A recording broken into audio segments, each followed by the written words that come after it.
in the past so many years that we've been doing this sales as a managed service. So what we do at Nova Vente is basically sell for our technology clients both products and services across international markets. So we take their offerings into the market, manage the entire sales process right from prospecting to lead generation to closures and even account management. And we have a team of about 50 people based out of Mumbai doing this activity. So when I say prospecting, what I'm going to take you through the next 60 minutes, it may not be 60 minutes, might be just 30-minute presentation, and after that we'll be open for Q&A. So let's understand, prospecting isn't easy. It's one of the most difficult parts of the sales process because you are actually making a wild guess, or you're making a wild guess or wild attempt at making sure your product is being heard, product is being understood, and everything. So it's a difficult job actually at the sitting at the in the top end of the funnel, as we call it. So let's get some numbers. Okay, it takes about 18 calls to get a connect to a prospect. 18 calls, just imagine, and most people give up much before that. So this from a phone calling perspective. Then less than 20% of the mails are opened. So in mass mailing and all, if an open rate of 20% is considered to be a very good open rate, but less than 20%, in fact, even 5 to 7% of the mails are opened by the people. So we'll come to as to what to do that in the email session that we will do. We'll get to those details. 80% of the sales require at least 5 follow-ups. 80%, but I'm going to just pick this number at around 8 to 10 now, because the amount of product companies, technology services companies that have come up with so many options happening, the chances of getting to that prospective customer is very difficult. So it's actually more follow-ups. And as I always tell my guys, it's the business lies in the follow-ups and not in your initial mailers or initial approach or the initial presentation that you do. 20% of the emails that get opened get skimmed within 2 to 10 seconds. So just imagine the attention span you have, very little attention span you have, and within that you have to do your magic in terms of getting that prospect to do the next step. So understand, most of the buyers research online before buying. So if Mr. X, who is a prospect at a large multinational company, happens to know your company, then the chances of him or her opening that mail or responding to that LinkedIn request or a phone call is much higher if he or she has heard of you. Okay, so in terms of they do their research online. So prospecting is not something which is done in isolation. It is always done along with your marketing team. So it's a very thin line between whether it's a sales or a marketing function. 91% of the buyers prefer engaging during the awareness stage. Awareness stage wasn't, they are not really deciding as to which vendor to buy or which vendor to partner with, but trying to get an awareness of the products, awareness of as to that there could be a solution to that problem and all. Vendors who get in touch at that time have the most likelihood to get that business. 84% of the buyers prefer a reference. Now, when I say reference, it's not always about having worked for a particular customer. It's always about some kind of reference to some kind of experience you've had, or in terms of interaction you had with them, or one of their colleagues, or some of the common friend, or whatever. Those kind of references also help. It's not only that, because if you're an early stage company, chances that you're going to have a reference is very less. Then a lot of them, chance of success, sellers contact them before buyers do. In sales, typically you will see that if the moment you get a incoming lead from a prospect, you feel the whole organization goes after that. Oh, we got a great lead, chalo, let's work on it. Reality is that many times these companies have already decided that by that time, and that is when they are contacting the outside market just to get a validation on certain factors of the solution.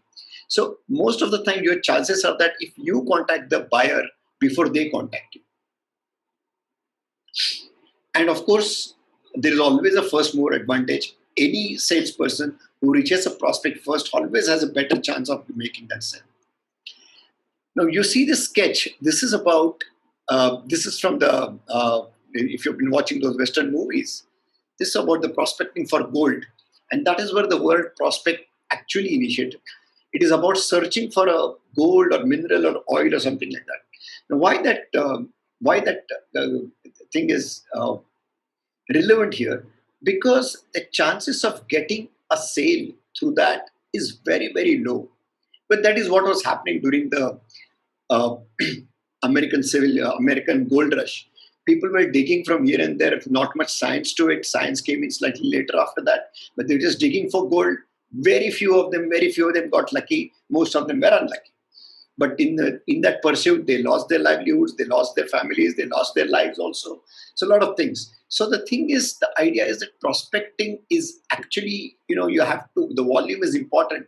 At the same time, you have to be targeted and focused in terms of what you're going to sell over there, what you're going to target. And that makes a lot of difference.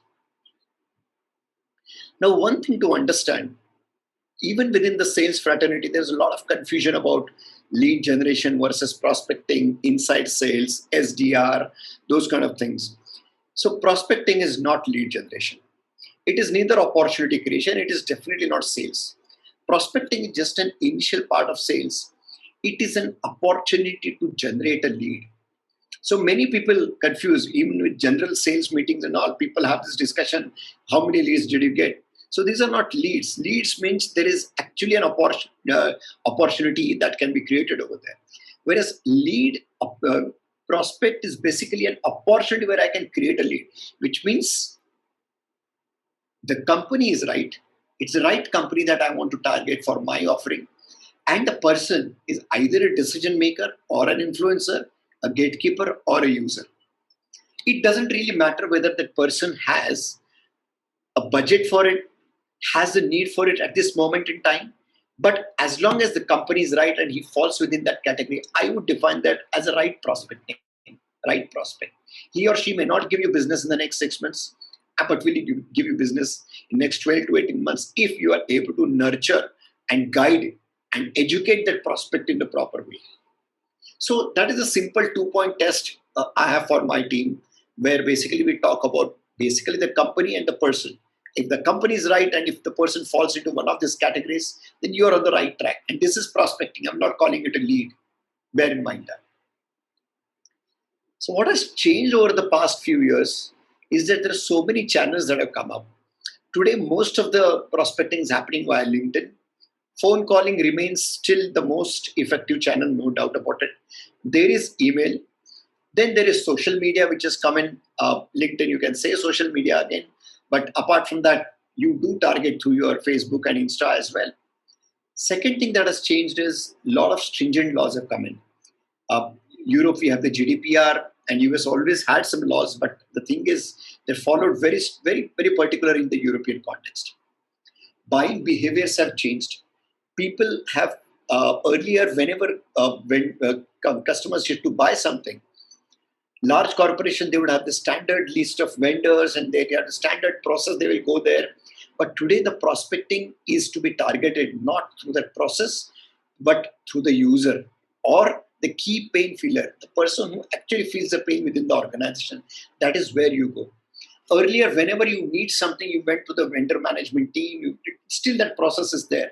But many times now you see that that process is bypassed initially. Later on, it becomes more of a formality. That's it. Multiple options, the number of products and technology services that have been launched. So, a lot of options are there. The customers have too many options on the table to do when they are actually looking to buy something. Then it's more of a inside out thing right now. So what has basically happened is it has moved from a seller's process to a buyer's process. Buyers have defined their own process now. In terms of, in fact, many times it is not even a process. But many times, if earlier it used to happen that if you have something to buy, there will be a process that will be set and they will follow it. But now that has completely changed. It has the role reversal has happened within large organizations themselves. And last point, the differentiation has become more important than what it is, simply because there are too many options out there and too many flow of emails and phone calls and LinkedIn messages. So you have to really, really differentiate yourself in the market when you're really targeting, when you're doing prospecting for your offerings. So imagine most people who are in sales would see their teams, their SDRs or inside sales executive making so many calls, and they will see that well, the prospect just said he has no need of our services or offerings, so he's not a prospect.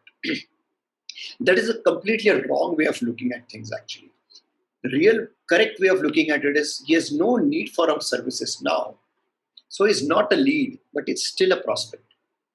So basically, as long as I said, the 2 point test, if the company is right and the person falls within those four categories that we had discussed, then I would believe he or she is a prospect.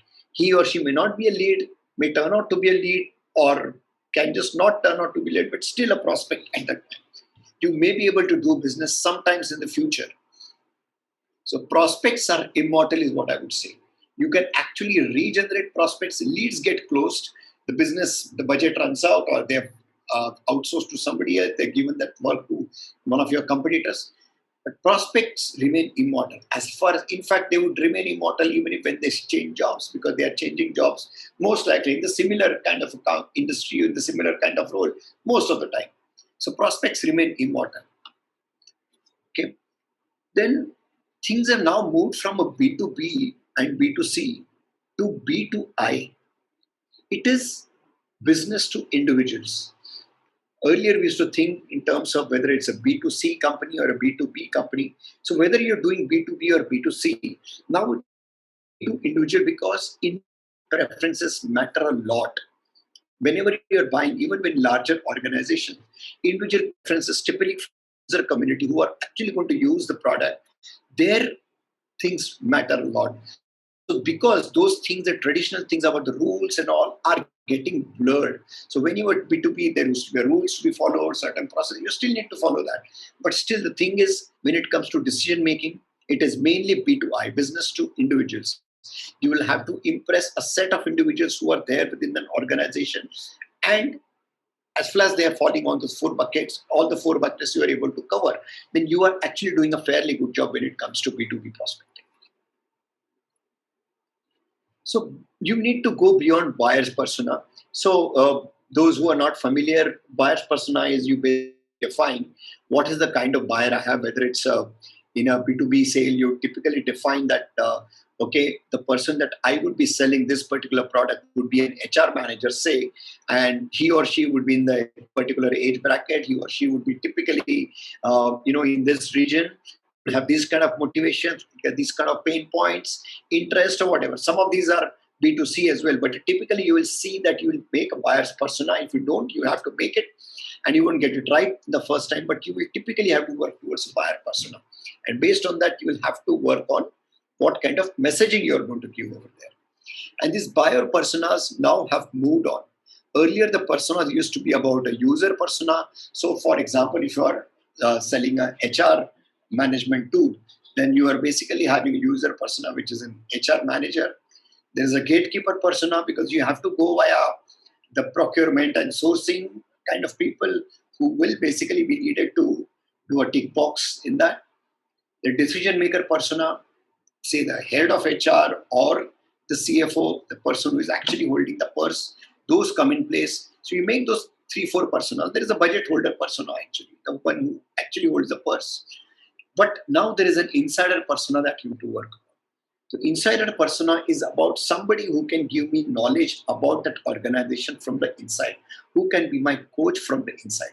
So I would always say that before even targeting the user or a gatekeeper or decision maker, you need to find an insider within an organization to get your journey started.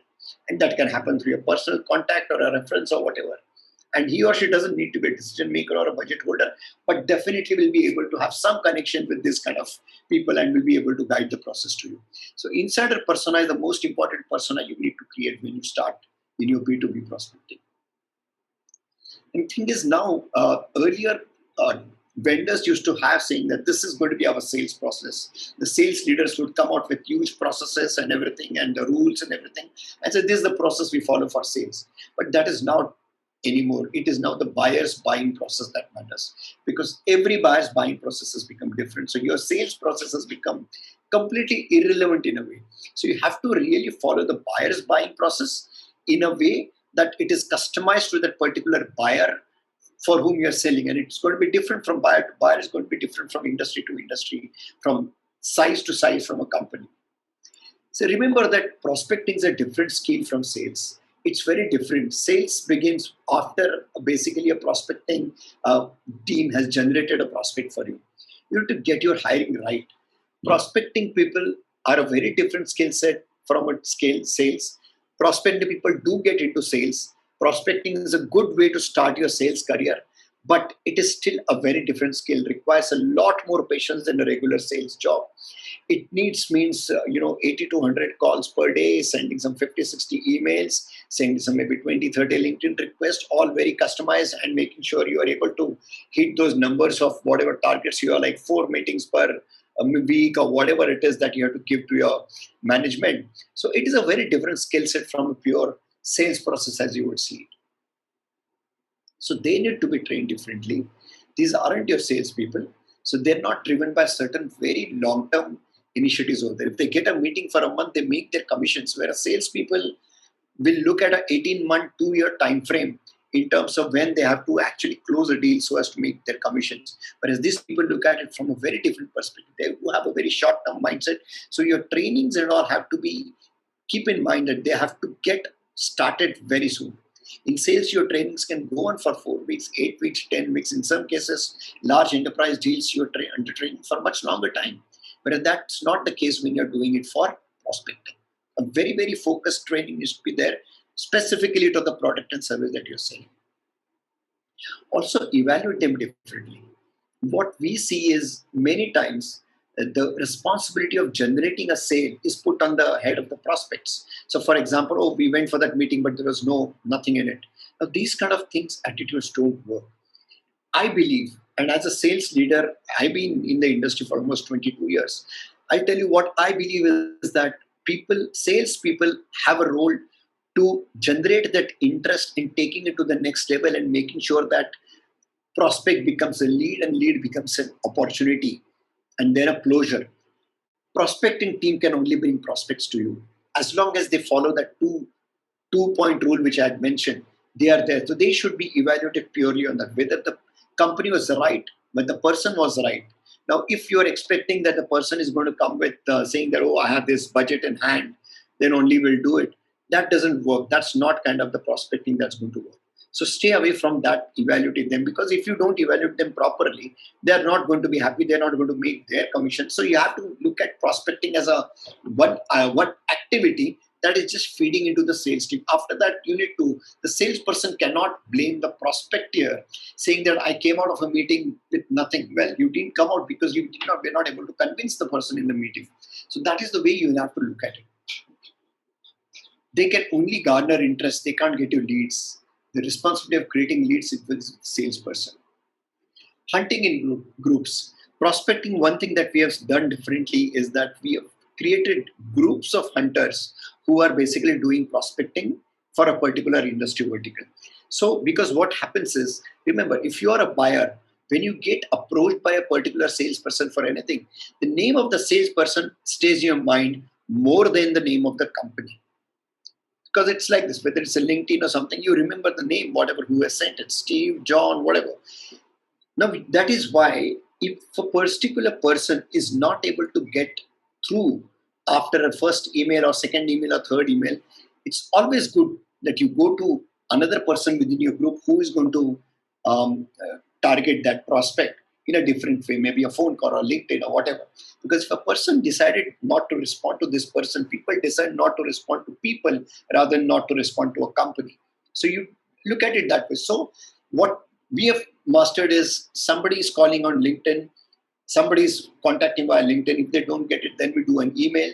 And if that doesn't work, then do a phone call. Many times it's basically good if somebody is different, if different person is doing. If a person is not able to get through, then we get a completely different person to do that. So you will have to hunt in groups as a team rather than an individual prospector. And that is the way, that is the thing that really works in the long run. So go for team-based targets. No one size fits all. You have to look at every prospecting process from a point of view of the industry and the product market fit. For a large enterprise deals, the kind of prospecting you're going to do is going to be very different from some kind of a business which is targeted at the SME segment. It's high voluminous over there, whereas here it's more of a quality and qualitative based kind of a prospecting. You have to do very, very selective. So it's not going to be your one size fits all is not going to work here, because you will have to work out a different strategy for each kind of prospecting that you're going to do for your customers, based on the company types, based on the decision maker types, whatever personas you are reaching, what kind of buying persona you are defining, all those kind of things. The most underused asset in the prospecting world is the referral. Now, people misunderstand referral as something like, that I work for this customer or whatever. That's like, that's a different thing. Of course, those things do help. But the thing is, there is so much. I mean, every person is connected to somebody or the other. Any person now, I can say that, any CIO or something, if I just go, I would be connected, if not first, on a second connection or a third connection basis. Using that referral is very important. Using the referral of certain kind of a quotation that has been seen in the media. For example, if I'm contacting a CIO of a large company, if I see what he or she had said in a few interviews to, say, CIO magazine some time back or some, if you try to bring that reference and try to relate to that, the chances of getting a response is much higher. And this we see is the most underutilized asset.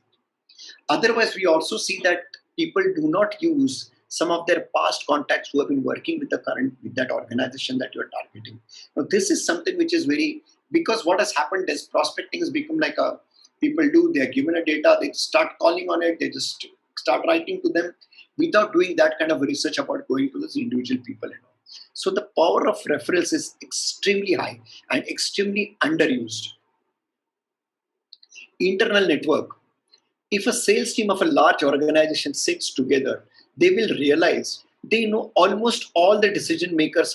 I mean, 80-90% of the decision makers in the industry. I'm talking about enterprise level selling. So you're talking about, like, let's say a company which is a top 4 tech services company is sitting in its offices in London. The team within itself will know almost every CIO, IT director, COO who matter to them. Now, those connections are never used within the sales team, because many sales teams work in isolation. Everybody is competing with other individually. So basically, there's a lot of less sharing of data, information, and all. And why? Because that is how the policies are made. You are made it in such a way that individuals do not benefit if they work as a team. They have to work and hunt single-handedly, which doesn't work right now, because if 10 people, 10 senior sales people of an organization sit together, within them they will know all the CIOs in the industry, the top guys. I mean, these are things which need to be kept in mind, because the power of internal network is never used. It's very underestimated. People hesitate. People feel that, I'm asking a favor. But if you make that as a institution, if you make institutional that process, that if you are able to help anybody, any organization, any team within anybody in the team do that sale. Suppose a person who is connected to a top decision maker in a bank, but he or she is not targeting the banking industry. He or she is now focused on the finance industry. But if she is giving that kind of a reference or introductions, there should be some mechanism which helps. So internal network is an extremely, underrated thing that's there. You never underestimated that value.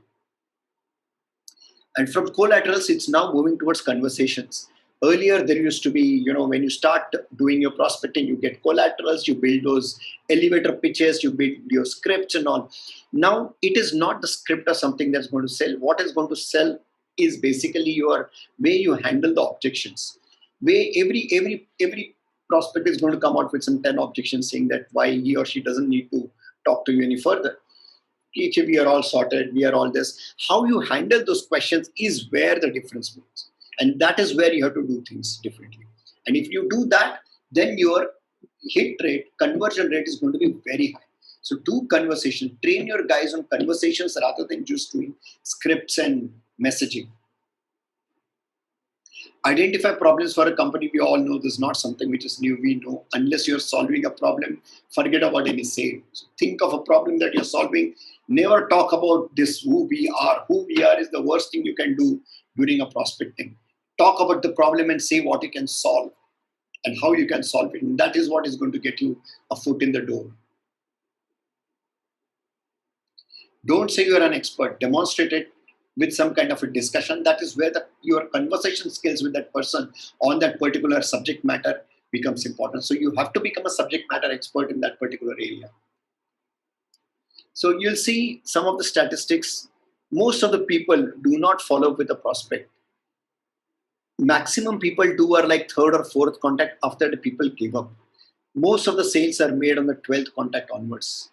Okay, so this is where persistency becomes your key. You have to be persistent in terms of getting that prospect to respond to you, getting out. The way you prospect, the way you respond will something which we'll cover in the following sessions, which is on email and LinkedIn and cold calling. That's something which we'll cover. We'll get into more practical parts of it. This session was more from a high level prospecting point of view, and now we get into the details of it in the following sessions. So that's it from our side, and any questions, feel free.